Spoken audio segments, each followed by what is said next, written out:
Well, hello everybody. I'm so pleased you could join us today, and also for those people listening to the recording, welcome.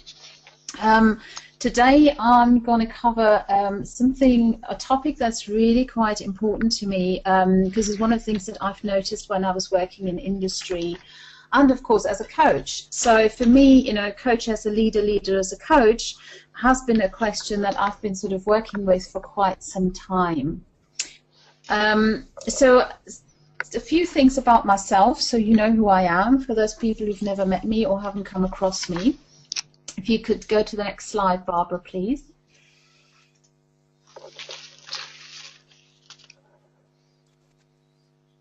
So by background, I'm actually a production engineer. I grew up in Germany, and that's where I also studied.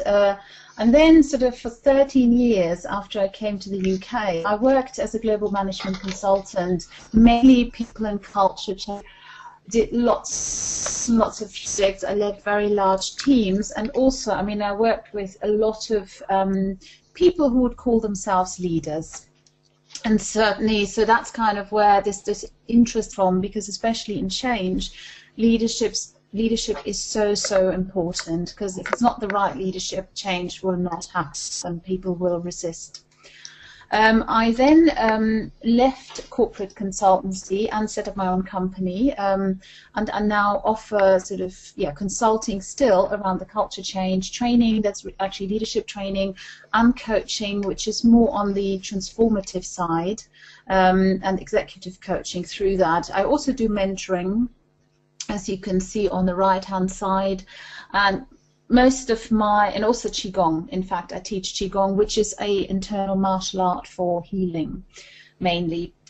Qualifications, I have loads. I am a learning junkie, probably similar to most of you on the webinar, and most of you of the members of the IICNM.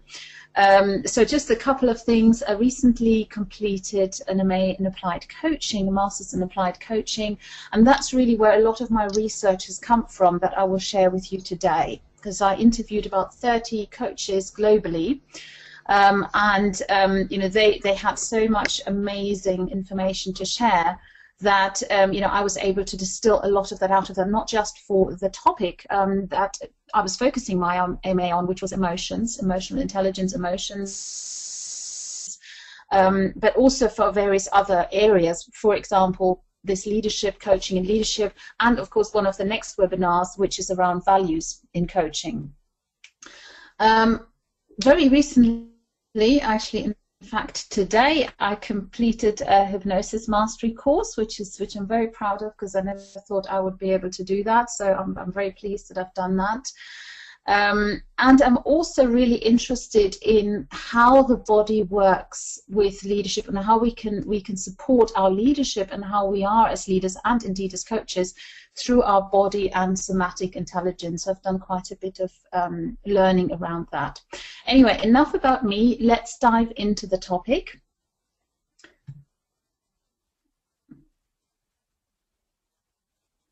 So what we're going to cover today, and you will have seen that in the ad for the webinar, is firstly, I just want to share with you the key qualities that great coaches and leaders have in common, and quite a bit of that on the key qualities of great coaches come from my MA research.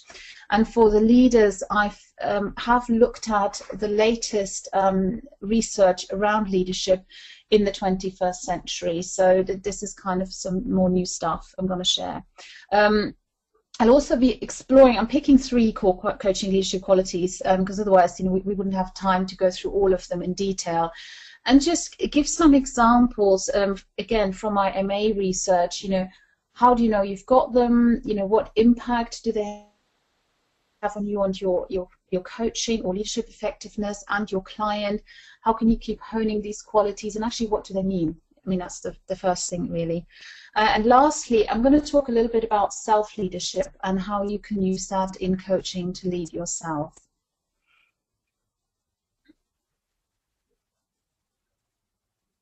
So there are a number of shared qualities that I found that leaders and coaches have. But first of all, I just want to quickly say what are qualities, because some people may have a different interpretation or meaning of the words, which, you know, words are words. Everyone has slightly different meanings. So for me, what those are as characteristics that leaders or coaches would display, skills and attitudes.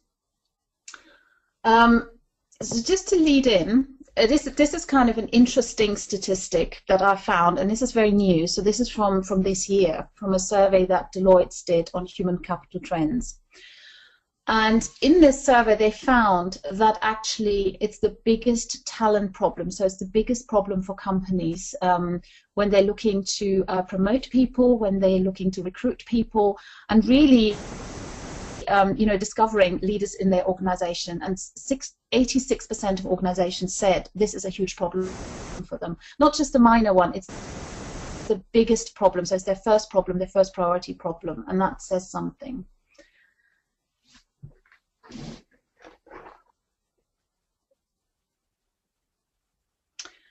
So it also comes at a cost, weak leadership, and it's actually, and that's only focused now on staff turnover. That's not anything else. It does when there's a bad leader. This is only staff turnover, so people leaving the organization, and that's the CIPD, which is really the main organization that HR people belong to, and they're the sort of authority in the UK for that, and it's £4 million per year. Huge. So actually weak leadership is a problem.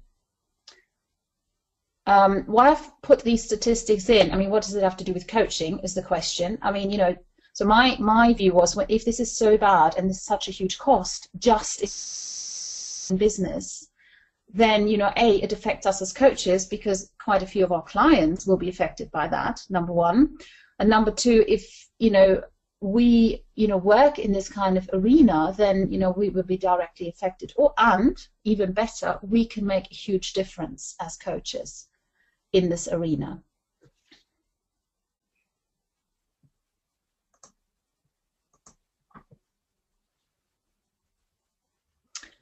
So what are the reasons for this, this challenge that we're experiencing? Number one, and that comes from the Deloitte survey, there's a big capability gap between leadership culture and employee culture. And what do I mean by that?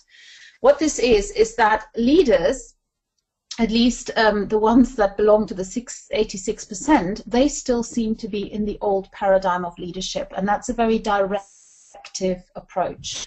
So this is kind of, I'll tell you what to do and you will do it. And similar, I'm exaggerating now, but it's a similar thing. Whereas employee culture, so they kind of have shifted massively since the millennials, people born in the millennium have started work, is that they're looking more for a more family type atmosphere, for something, an organization that actually supports them in their development and not just tells them what to do, where they can really do something that fits their purpose and their values rather than somebody else's. Number two, there's also lack of investment, because actually, again, from that survey, a lot of leaders, top positions, have said, well, they've never received any training or development, or very little of it, since they've become leaders, or even before. So that's quite worrying, I would say. And number three, the planning for leadership is also not happening. So that means managers who currently potentially are not leaders, or people in team member positions, they don't receive any development around becoming a leader, or it's not even planned for that, so there isn't even any learning on the job. So that's kind of the key reasons. And I would just add one thing to that. It's also a bit of, from my experience, a bit of a perception challenge, because often, you know, people do not see themselves as leaders, although, you know, every one of us is a leader because we self-lead all the time. So over to you. There's a bit of a question for you, and I'd love for you to put the answer in the question box. What does leader mean to you? And if you're on an iPad, like I am, there's a little question mark at the top of your screen that you can click and then enter your sort of comments in the box. Or, you know, if you're on a normal laptop or computer, it's to the top right-hand side where you can find the opportunity to enter your input.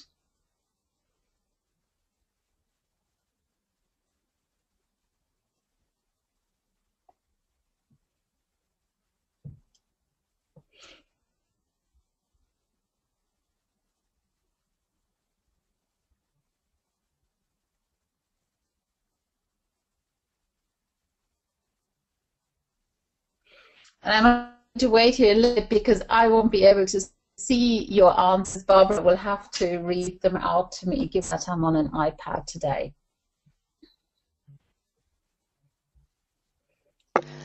I'm actually not seeing anybody type any answers in. Right, okay. I hope we still have everybody with us. I've got two. But, one is okay, great.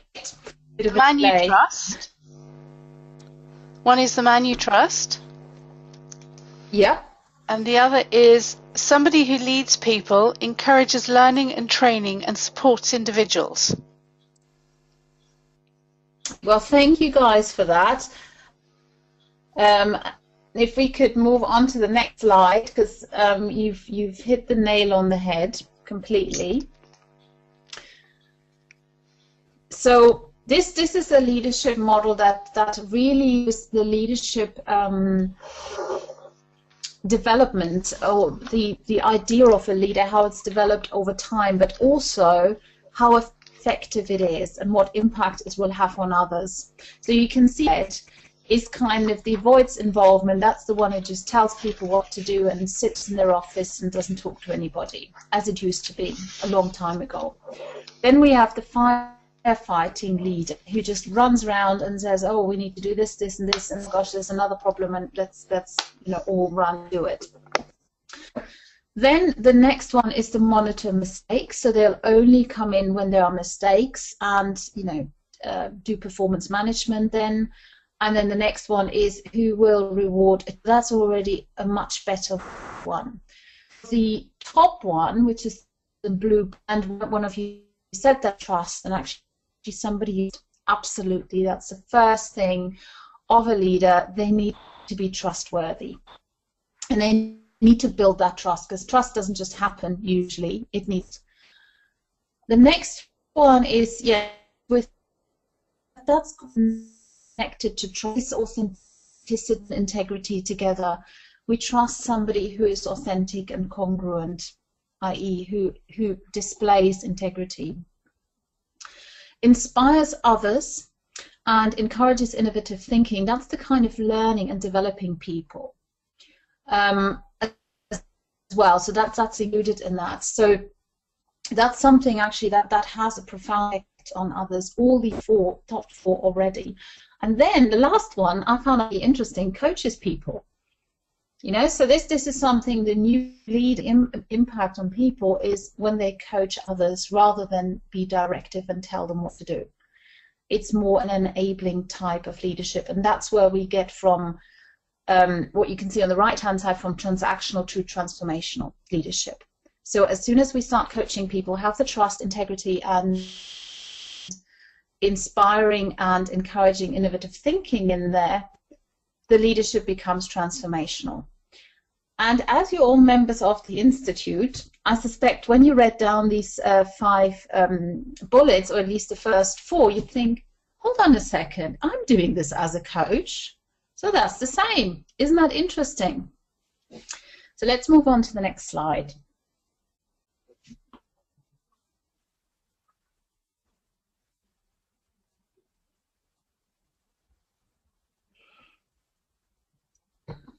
So the next one now, because I've covered that.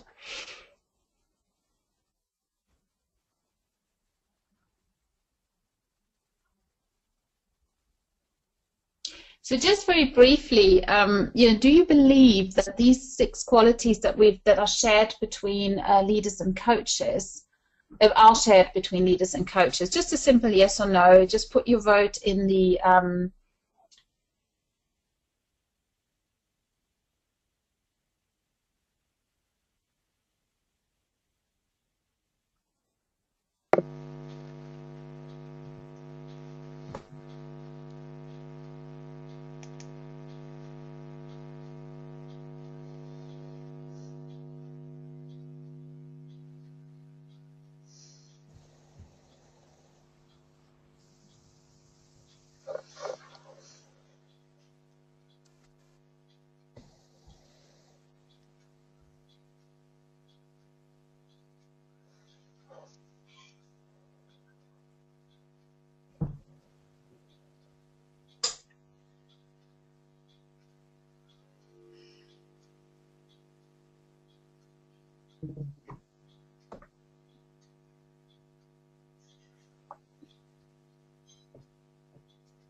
Hi, Bettina, are you still there? Yes, I'm here. Okay, I think everyone's now voted. Great, fantastic. And we've got 100% yes. Oh, wow. Okay, great. And I just wanted to check with that. Brilliant. I mean, the thing is one of the things that I noticed when I read this model, I think, oh my goodness, this is what we're doing as coaches. So, you know, and I really wanted to check with you whether you had the same impression as I did. So this was just, for me, this was quite enlightening. So now I'd like to go through the qualities that came out of my MA research that, you know, the coaches that I surveyed globally, and it's 30 of them, and it wasn't just surveys, it was also interviews as well, so I was able to clarify a little bit what they meant by the various qualities. So there's 7 of them. There's really top 7 that came out of this, and the first one, I think you probably quite could have guessed that, everyone, I suppose, is authenticity. So this covers also the kind of honesty, integrity, trust elements of it. And the second is presence. So this is really how present and focused are you on your the third one, empathy, which was more on the caring side for the client, rather than just, oh yeah, I understand what you do and what's happening. And fourth one, emotional intelligence, so not that surprising. And then the fifth one was unconditionality. So that's the non-judgment that we practice as coaches. Then the next one, 6, is holdings. And then the last one was actually being able to empower the client. So client empowerment. So having the, you know, inspiring others or encouraging innovative thinking, it's more the sort of empowerment that people felt was important, and that was kind of a very common theme. And of course it covers all the inspiration and the innovative thinking and all that kind of thing, because it's really sort of helping our clients to get to where they need to get to, and do that in a better, with better resources. And so if we go to the next slide.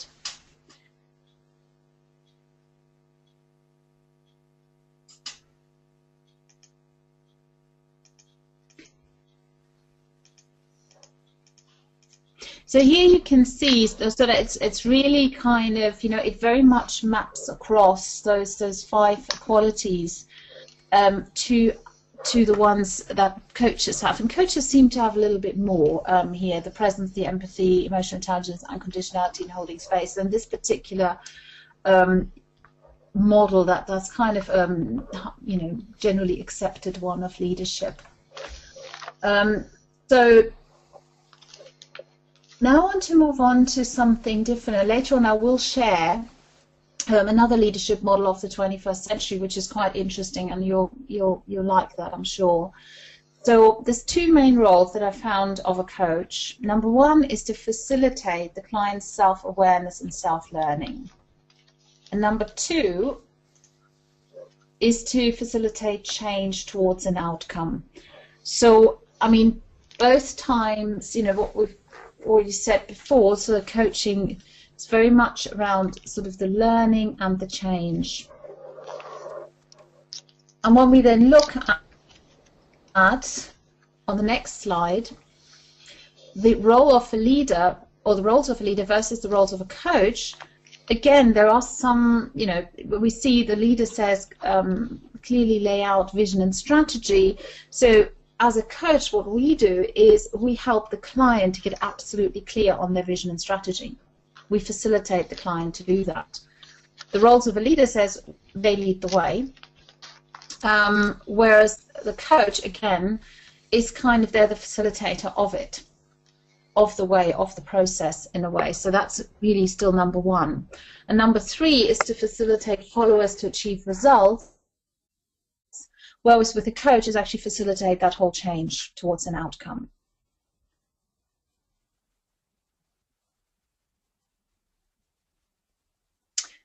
Now here are now the qualities, the 6 qualities of 21st century leadership, and I really love this because it encapsulates what really leaders need today to be successful today. And so the first one, I mean, and I think you know, a lot of us will recognize this as coaches, is manage that change before, you know, the outside world or the outside circumstances or even the inner circumstances force your hand. And that's really the first one, is like we coaches do. We facilitate change towards an outcome. Number 2 is see opportunity in everything. I mean, you know, give our clients more options, help them to see possibilities and opportunities. That's exactly it, isn't it? Number 3, innovates and learns rapidly. I mean, in today's world, we do have to learn very quickly and also innovate, and we could see this as adopt different perspectives and be flexible. Doesn't mean we have to invent the light bulb or something similar, or a new way to get to the moon. We just have to be flexible and see new perspectives. Number 4, and I love that, is have everyone's best interests at heart. So it's really have the best intentions on behalf of who you're doing this with. And number 6, so we'll go to number 5 in a minute, is focus on the individual strength, not just results. So it's really from a strength-based perspective, and help somebody to find out what they're good at, what they love doing, and then help them to build the results, not just say you have to get the results no matter whether you can do it or not. And number 5 is inspires and motivates others. And that's really, and what this means is based on their passion and commitment. So it's really identifying what is somebody passionate about, what do they want to do, what are they committed to doing, and use that to inspire and motivate. I mean, doesn't that sound a bit like what we do with values with our clients? So it's really quite interesting. So when I read these articles, I thought, oh my goodness, that is just what I'm doing as a coach. So it's very interesting that now, even in leadership research, that they've now come onto that, onto these, have identified these kind of qualities.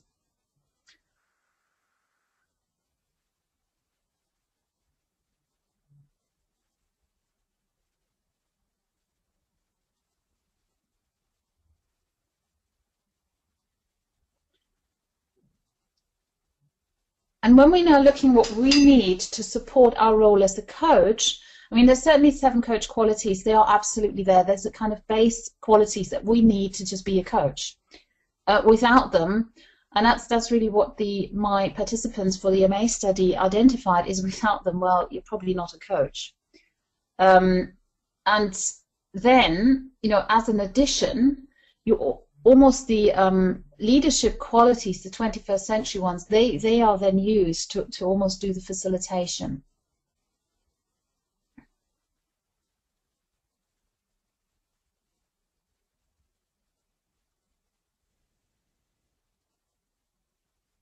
So, you know, so 3 of them, the best interest is heart, the inspires and motivate, and focus on individual strengths. We really need that to create the client's self-awareness and self-learning to help them get that.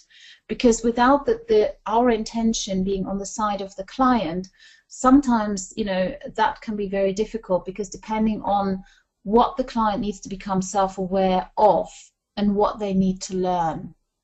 And the same with the inspires and motivates, it always has to be from the point of view, what's the client's values, what is their passion, what's their commitment, what are they really committed to? If they're not committed to it, there's no point us pushing them in that direction, and we wouldn't as coaches. That's not our job.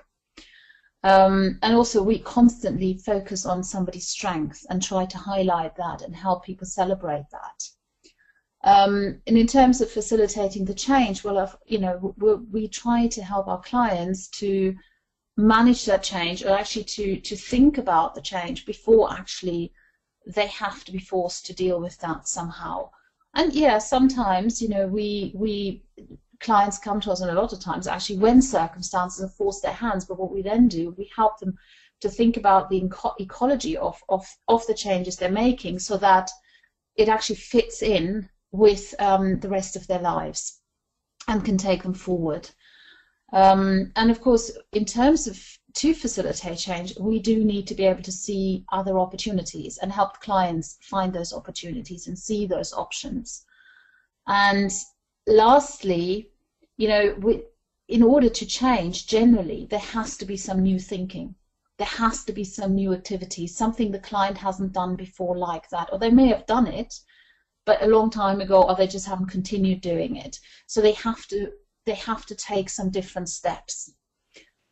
And generally, with most coaching sessions, I mean, most of the ones that people have done with me, or I've done with other people, so when I was being coached, I generally had a significant learning experience. So it is almost the nature of coaching to help with learning. And that then helps people to change.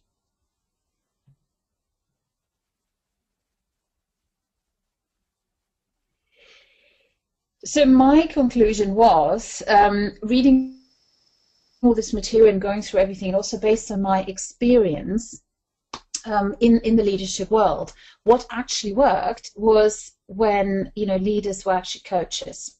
And conversely, in some aspect, we as coaches are in fact leaders, whether we recognize that or whether we like that badge or not, because we lead our clients through a process, which is the coaching process.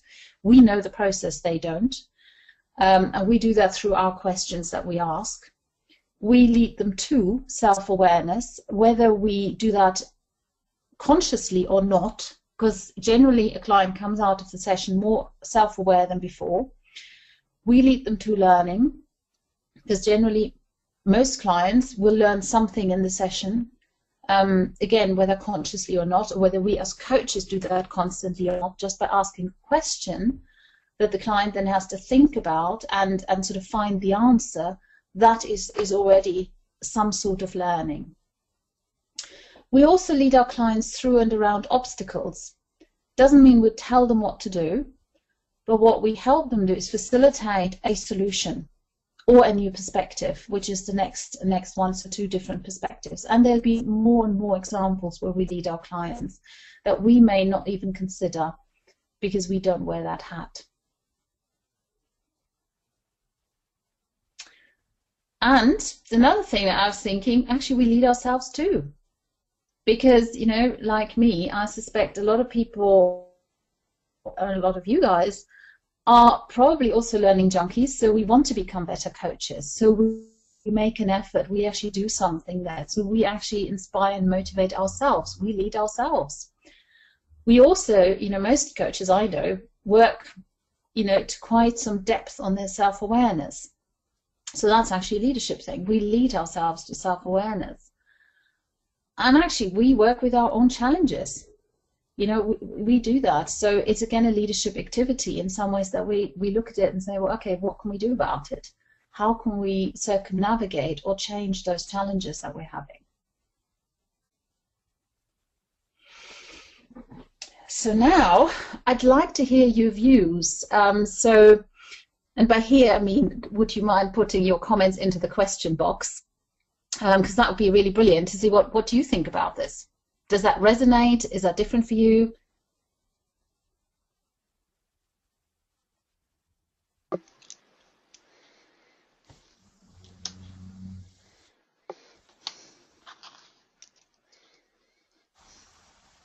Sorry, I think the internet's just taking a few minutes to do anything at the moment. Yes.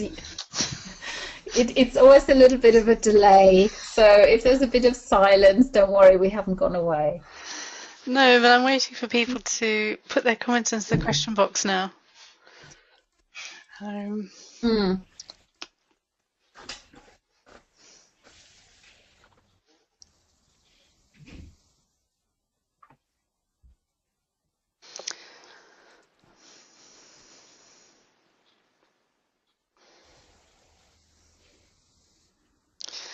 Yeah, I've got sorry, still thinking. Okay, so that was obviously a big question. It's interesting to see the similarities, as I'd not really thought about it before.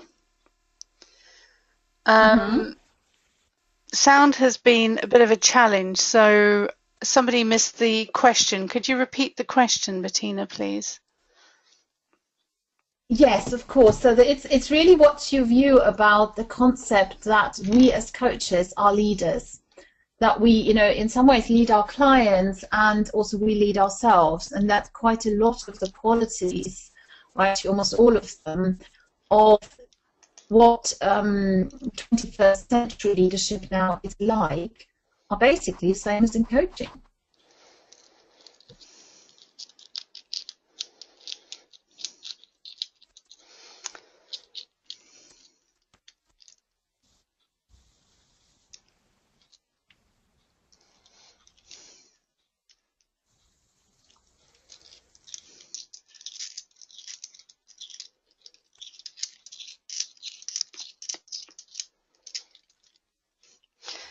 So I'm not getting any more input yet.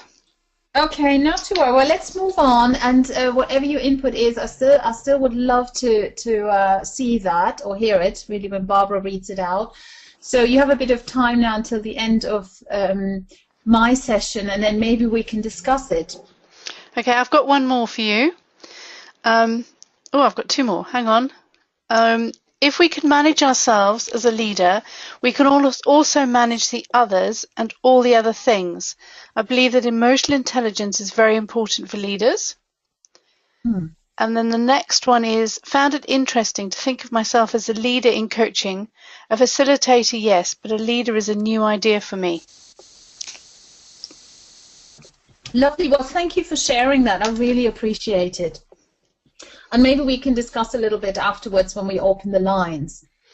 So let's continue on with some examples. So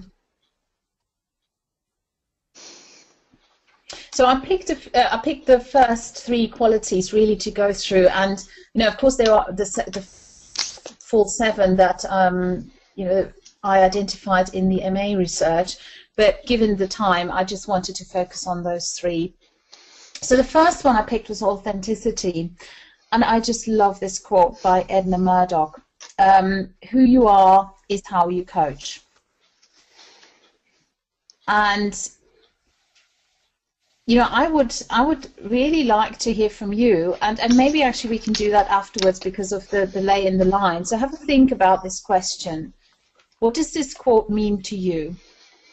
And when you get a chance or whatever, put it in the question box, or we'll cover that later when we open the lines, because that might be just easier. You know, who you are is how you coach. What do you think about that? What does it mean to you?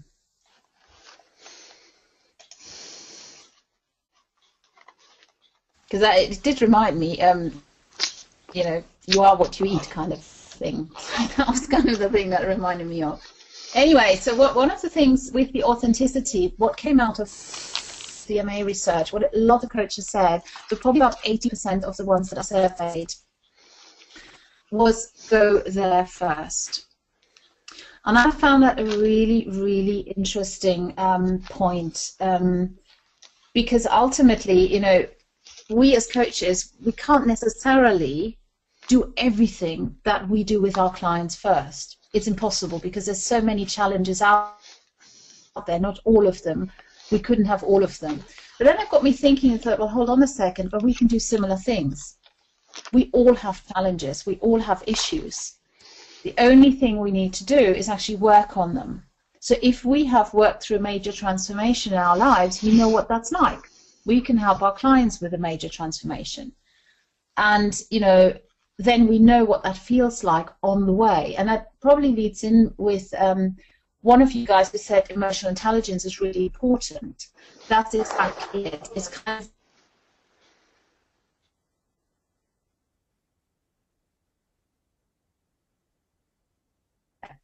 in something similar. And we've come out at the other end. So we know they can come out at the other end too, even though their challenge might be very different to ours. So, very quick poll. Do you agree with the go there first principle? What do you think about it? Is it yes or no?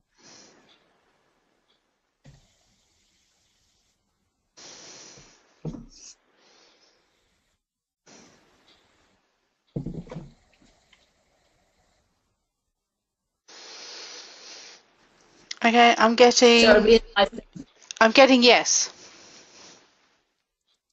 Okay, wow, okay. And let's move on. Thank you for that, for everyone who participated. So, what my MA participants said, and also Bluckett, in fact, is that somebody who's written in very great depth about coaching and coaches,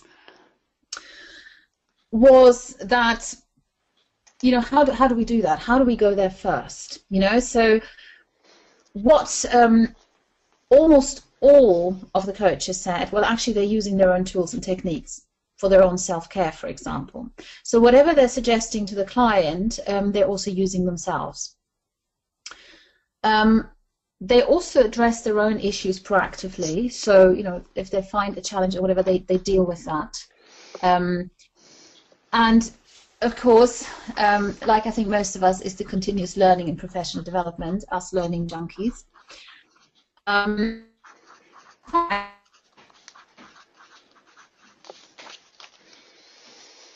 To me,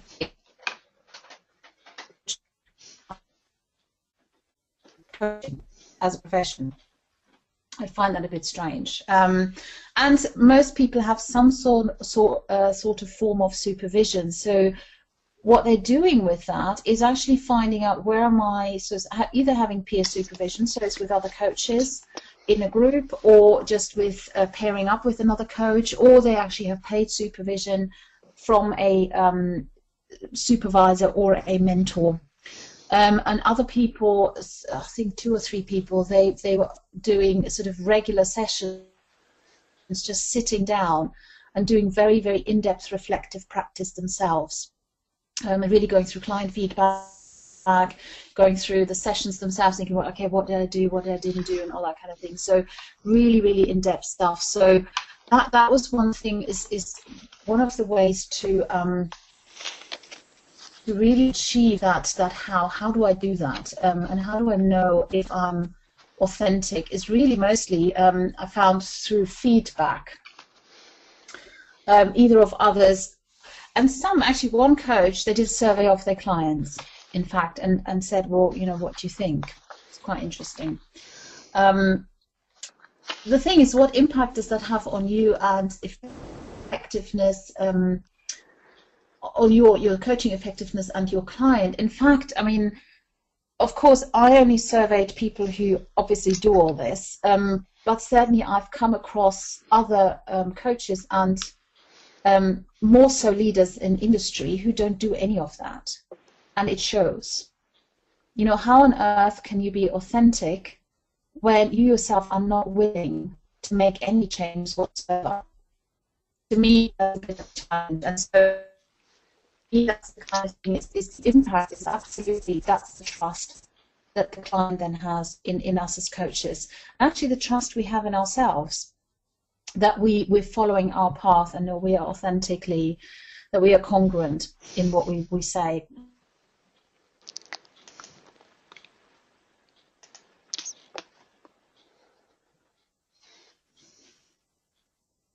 Qualities is exactly that, is keep doing it and keep checking for feedback. Presence, that was the second quality. And the big thing around that, what came out was really, first of all, with presence, was the intention. Have the absolute intention to be 100% there for the client. and also for their purpose and their outcome. So whatever it is they're wanting to achieve, have the intention to be absolutely 100% committed to that. Just being, again, this 100% focus on the client in the session, being there for them, but also it's almost like a little bit of a split focus. Also being mindful of, and it's not entirely, you know, as strong a focus as on the client, but being mindful of one's own, what's happening for oneself, you know, what's going on in our emotional landscape, so that when something triggers us, if it does, or if something goes through our heads that maybe shouldn't be there, that we are aware of it and we can just park it or deal with it there and then, depending on our preferences. The third element of presence was really a groundedness, and this is kind of, you know, having no other thought than the client almost. So switching off all those little voices in our head saying, you know, I'm not good enough, you know, what question am I going to ask, and, you know, oh my goodness, this is happening, I'm a bit cold, and all that kind of stuff. So it's really being very deeply grounded and in ourselves, in our bodies, so that we are able to be 100% present for our client.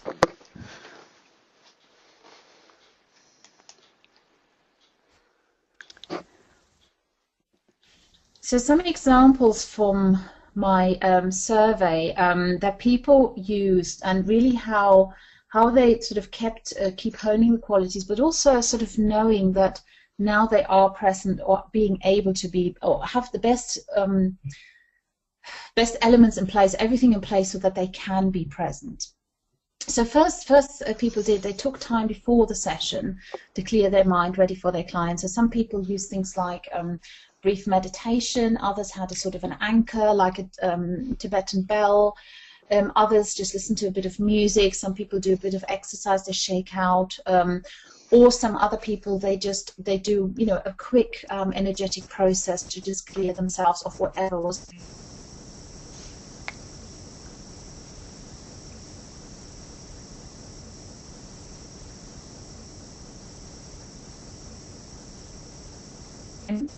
outside the session.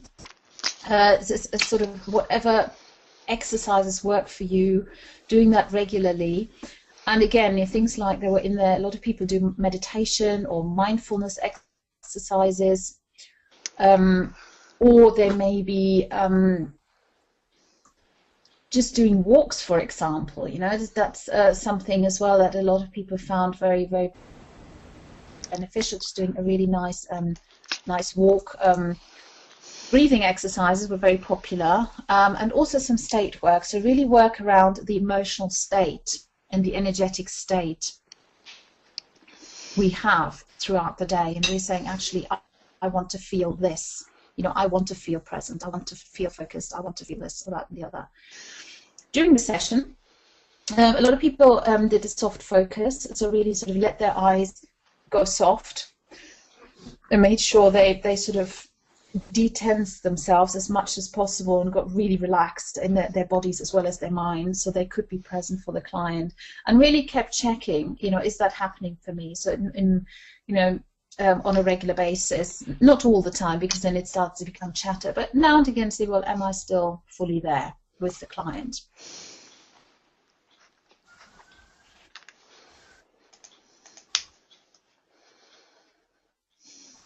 And after the session, really making sure to clear anything from that session. So even if the session was absolutely fantastic and positive, and the coach left completely elated, there is still a residue that's left with the coach, ultimately. I mean, it's of course even more palatable when it's not so, you know, when it's been a challenging session and the client offloaded maybe a lot of emotional baggage, or just had a lot of you know, challenges happening, or if the coach was triggered in any way. So then what people did, again, they had certain ways and certain exercises to just let that go.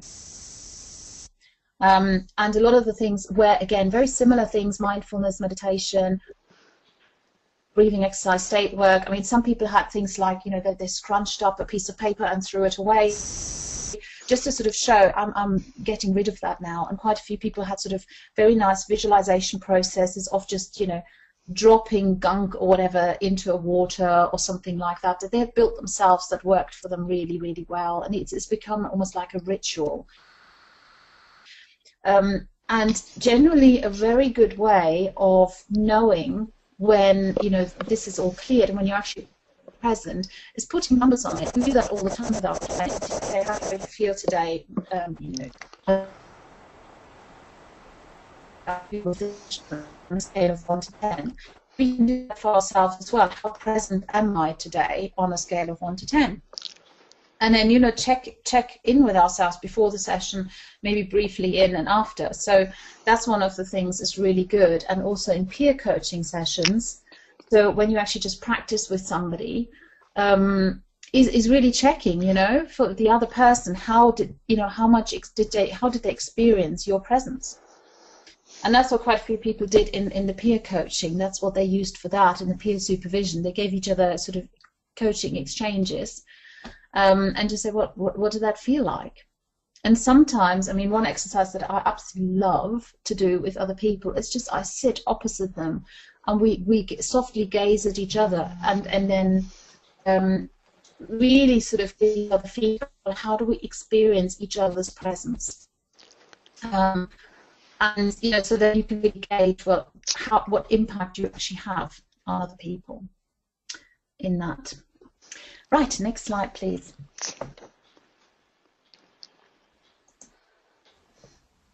So this one was very interesting because basically I think everybody of the 30 coaches, they were very clear that in terms of empathy, there was only one type of empathy they were going for, which is very interesting. So there's 3 types really. There's cognitive empathy, which is basically you know what the person feels, and you know you may just acknowledge that and say that, but that's kind of it. The second one is in fact emotional empathy, and this is really you almost feel physically along with them. So you almost feel that in your body. Oh, okay, that's what I feel. I get that, you know, and also feedback back, and it will come across in the voice quality. That you have as a coach, and that really shows people care. The third one is compassionate empathy, and you know there may be some differences how you view compassion. So this is a theory put together by Daniel Goleman. So he's the guy on emotional intelligence. He coined that phrase and he wrote the book. So he coined that word, compassionate empathy. So your definition of compassion might be different. So I do realize that. So, but compassionate empathy in their words is actually somebody who feels all that. They know what somebody else feels and they're compelled to action. They're actually compelled to do something about it. And that's really a no-no as a coach, because we're not there to solve our clients' problems for them. We're there to empower the client. And so it's very interesting that, you know, everybody was like, yeah, it is this concept of emotional empathy. You know, we just don't know. We just don't just sit there and say, oh, yeah, I know how you feel, and I've read this in the paper and whatever. No, this is really showing also, you know, physically, emotionally, mentally, we're there with them, and clients then understand and know we care. And there's a very different quality to that kind of empathy.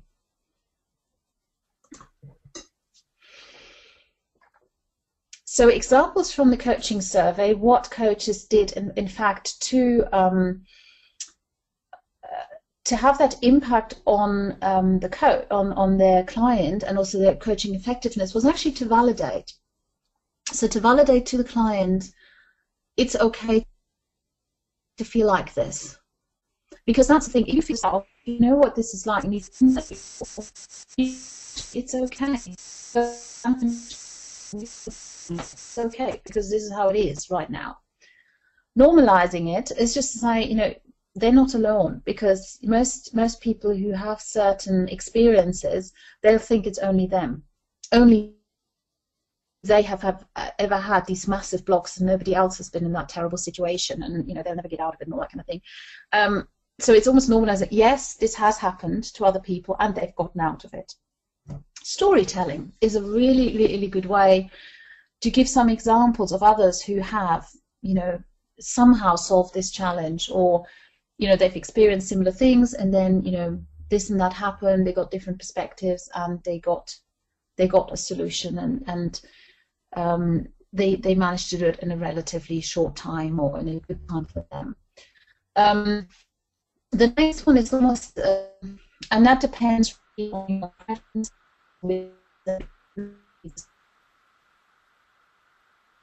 to talk about our own life, but there may be some examples just to share from our own life to show we're human. You know, this is kind of, we're not just this remote person. We are human beings. You know, and sometimes that really helps to create that empathy, to really help the client understand we do care, because A, we understand, we've been there, and we can feel what they feel at this point, or at least something that may be very similar to where they're at. And the last one is actually checking ecology. What do I mean by that? That's really around, in terms of empathy, is making sure that, you know, what's going on around, and also for us. So in that session, how appropriate is it too? So, you know, do certain things, you know, to share certain things, or to go as far as it is, because, you know, depending on how deep the client experience is of, you know, my expertise really is to a great depth in emotions, is, you know, if the client has some incredibly distressed experience or distressful experience, you know, should we go there? Should we keep going with this? Or do we just bring them back out quickly so we focus on the future? Because ultimately, we as coaches, we're not psychotherapists. Also thinking about, you know, how deep are they going to go into their story? So again, you know, just making sure that we are aware of all these other factors going on. Also for ourselves, because it might have triggered something in us.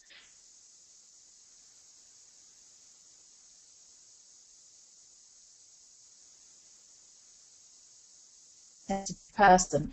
So it's also check your own ecology to make sure that you have a way of feeling that in some ways. But, you know, if you're one of those people who is very sensitive, you might want to locate that feeling outside your body. Now, I sometimes, if it's very, very strong, and I really don't want to feel that in my body, I put it just right in front of me in a little ball, in a sort of energetic ball between me and the client, and that works well for me. And other coaches have similar or other techniques where they use those so it doesn't affect them, you know, in the session, because ultimately, you know, both people, you know, feeling those potentially very strong emotions doesn't serve the client, especially as you as a coach still need to do the facilitation and it doesn't get them into really good state afterwards. Of course, if it's a very positive emotion like celebration and happiness or whatever, you know, then of course it's absolutely fine to feel that, if that works for you.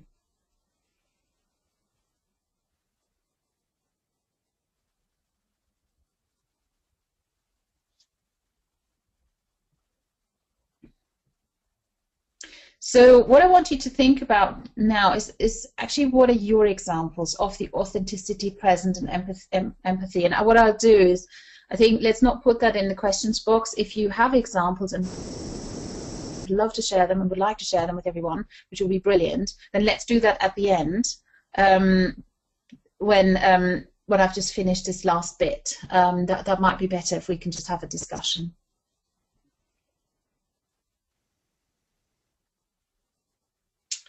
So self-leadership is the last section. And of course, the thing is, for me, everyone is a self-leader.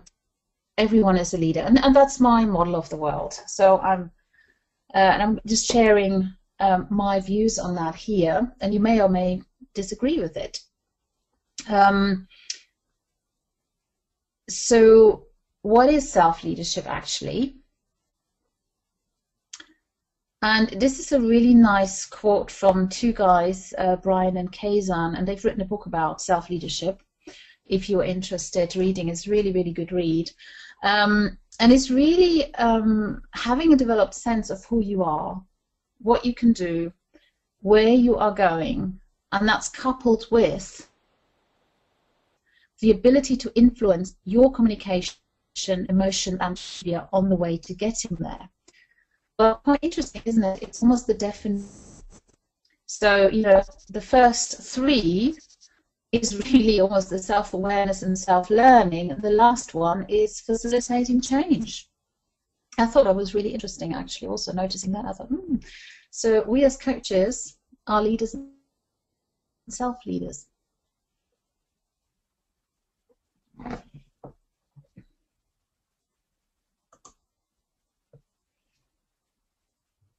So a bit of a suggested process, and that was also something that in some ways came out of my MA research, because I was sort of distilling a process on how to work with emotions, and this is in fact exactly the same process for those coaching qualities that I found from the various interviews and surveys that I did, and it's really very simple. It couldn't be simpler. It's really because it's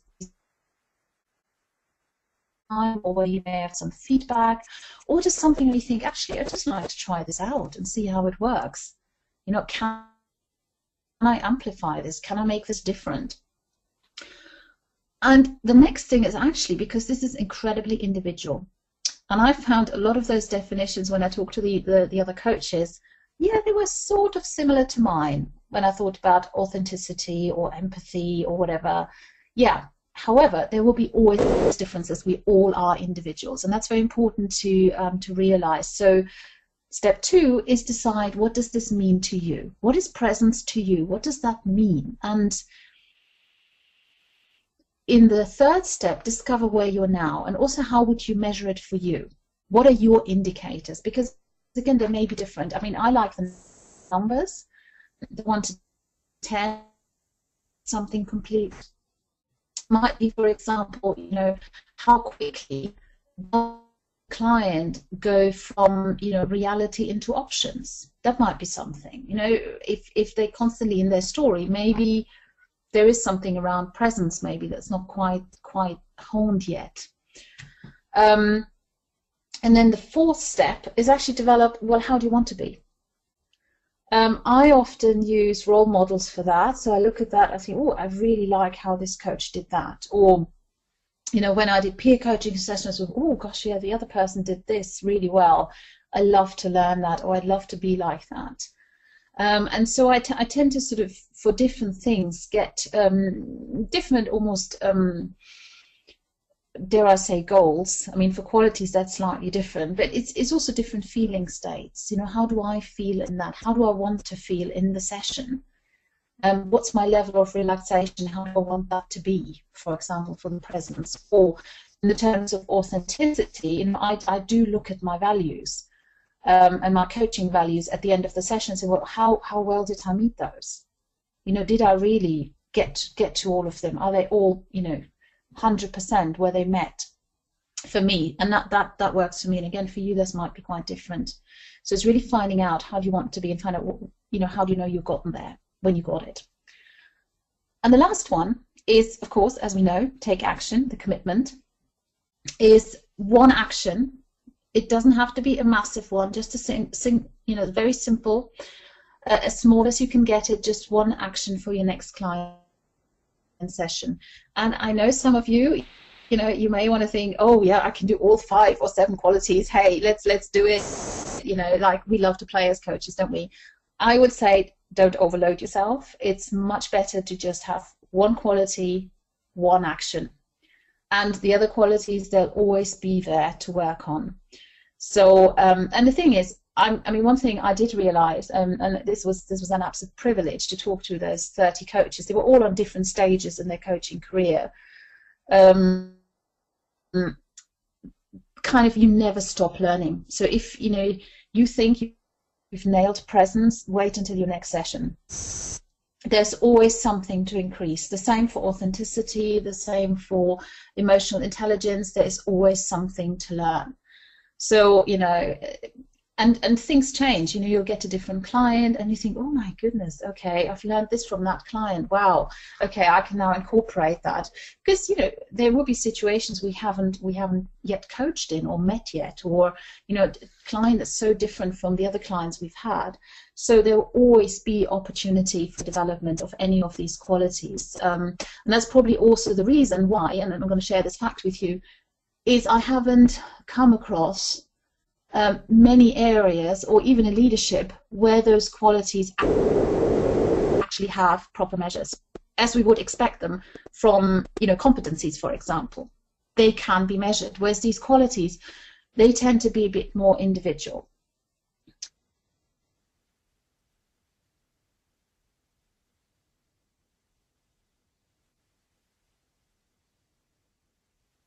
Isn't really a scale that I found, oh, you're very present or not present at all, or that kind of thing.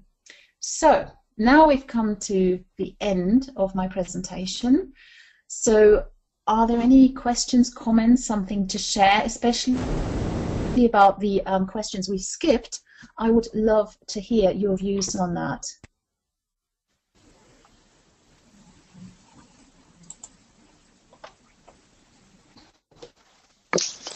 I've unmuted everybody.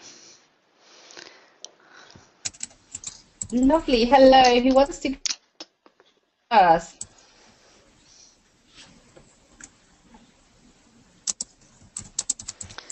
Has anybody got any questions for Bettina?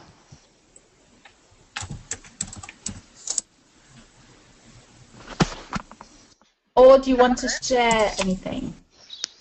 Hello. Are we unmuted? Yes, you are. Sorry. Yes. Oh, right. Okay. I don't have a question, but I have something that I think I've learnt from this. Could I share that? Oh, please. Yes, I'd love to hear that. Well, basically, it's about the authenticity and go there first. And when I was in the early stages of learning to coach, leading and I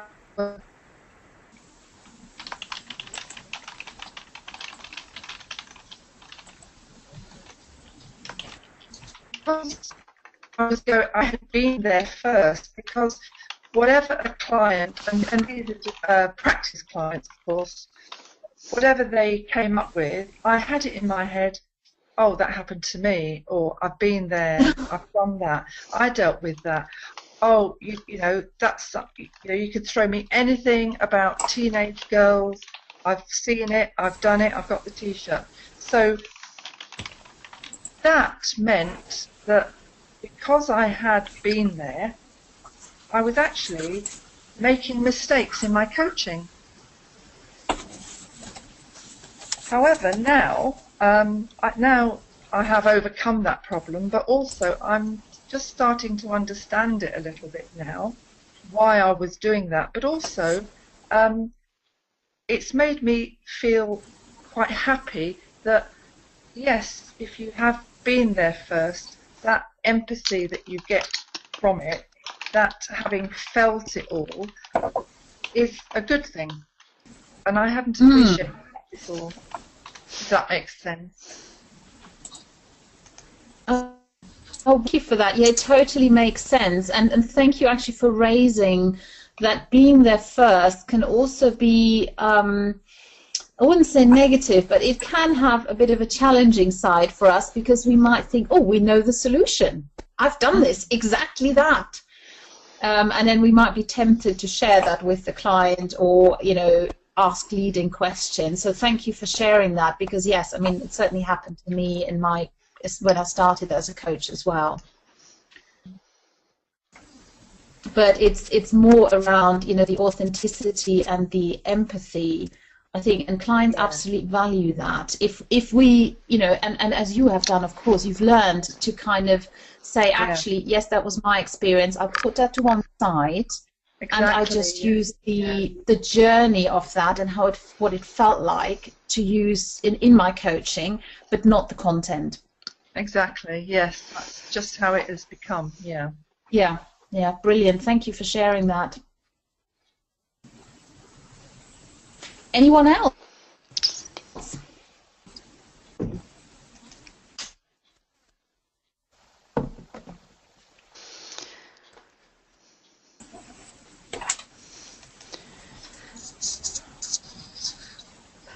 Any other questions for Bettina?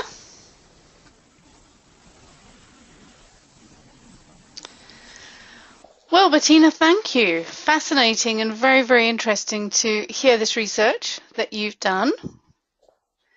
And can I just say that Bettina has left her email address if you want to be able to talk to her. It's bettina@bettinapickering.com. She's on Facebook, she's on Twitter, she's got a website. So please feel free to contact her with any questions that you might have. And Bettina is going to be back soon with more webinars, more information to share with us. And she has actually left a gift for everyone who has attended. Thank you, Bettina. That's very kind of you. If you go to bettinapickering.com/resources/gifts, I'm sure Bettina will share with us what it is. Yes, I will. What this is very. It's actually around emotional intelligence and emotions, and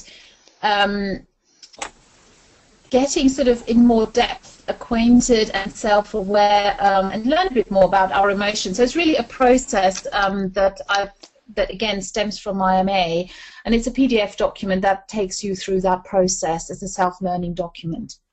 So feel free to either email me and I'll send it to you directly, or you can also sign up through the website and then you'll get it automatically. So it depends whether you like the human touch or whether you prefer the I think it's Aweber that I'm using. So whether you know whichever avenue you prefer.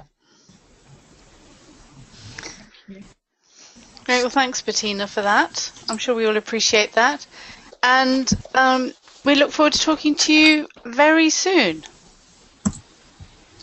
Thank you very much, Barbara, for having me. It was a joy. And we look forward. Thank you very much, Bettina. Yeah, we look forward to your next webinar. Thank you.